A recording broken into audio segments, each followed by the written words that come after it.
So Millennium Development Goals were basically 8 goals specified to address the issues. You can see that number 1 is the eradicate extreme poverty and hunger. Second thing is primary education. Number 3 is gender equality. Number 4 is child mortality. Number 5 is maternal health. Number 6 is HIV, AIDS, malaria, and other diseases. Number 7 was environmental sustainability, and number 8 is the global partnership for development. So here you can see that in these 8 goals which were specified in the year 2000 up to 2015, which unfortunately could not happen, but here these were the threats of those 15 years. And now the Millennium Development Goals is something and now the Sustainable Development Goals is something which is related to the current threats and how we are going to respond to them. And in the last heading of today's lecture, I am going to discuss the contemporary issues that we are facing other than these goals. Number 1 is mass migration. We have seen in the aftermath of Arab uprisings in 2012 and then the subsequent events that happened, unfortunate events that happened in Middle East and in several other parts of the world as well, such as Burma. We have seen a trend of mass migration. People are migrating from one country to another, from one region to another, and that is creating problems for several countries and especially for the European continent. And we have seen the huge events like Brexit happening because of a major cause of mass migration.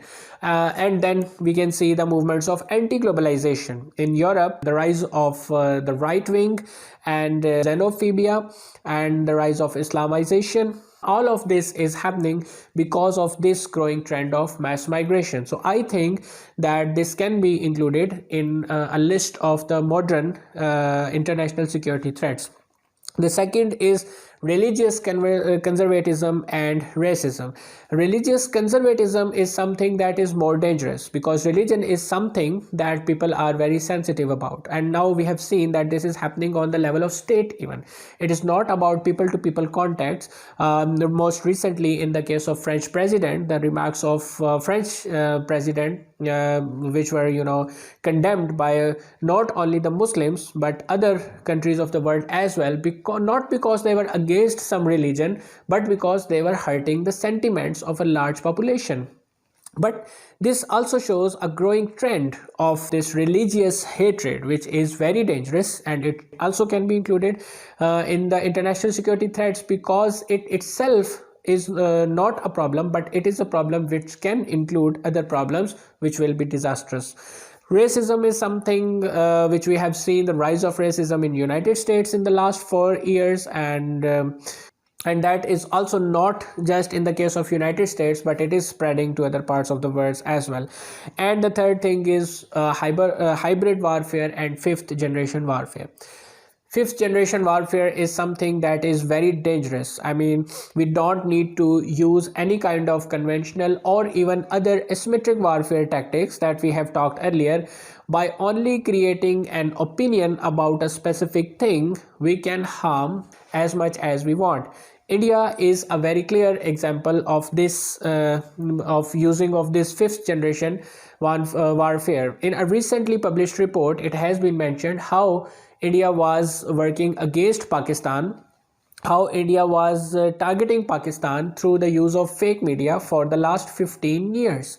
So this is something which you need to understand, that how this hybrid warfare actually works, how this opinion building actually works, and when the public opinion is being created about anything, then it is very easy to use other means of warfare to target a country. And when you would be able to understand this concept, you will not wonder when India revoked Article 370 and they imposed a martial law in all over Kashmir, and the world is not responding. The international community is not responding. They are not ready to condemn the act. Why this happened? And because of this fake media campaign, because of such sort of actions, the psychological warfare which create which create a mindset among the people that whatever is happening is the internal issue of India. So by quoting this example, you will be able to make it clear that how cyber warfare or hybrid warfare or fifth generation warfare is very dangerous and it is harmful for the countries. So now in the concluding remarks, I would like to say that here in this lecture, we have discussed the background of why the international security concept was emerged, why it is important, what are the types of international security threats, why we need to understand that international security and how the world is responding to those threats. So this was our lecture for today. I hope you must have enjoyed the video, and if you have not subscribed to my channel until this moment, I would like you to subscribe. And if you have any questions or queries, you can contact on any of the social media contacts that I have provided below. Thank you very much for watching the video. Stay blessed. Allah Hafiz.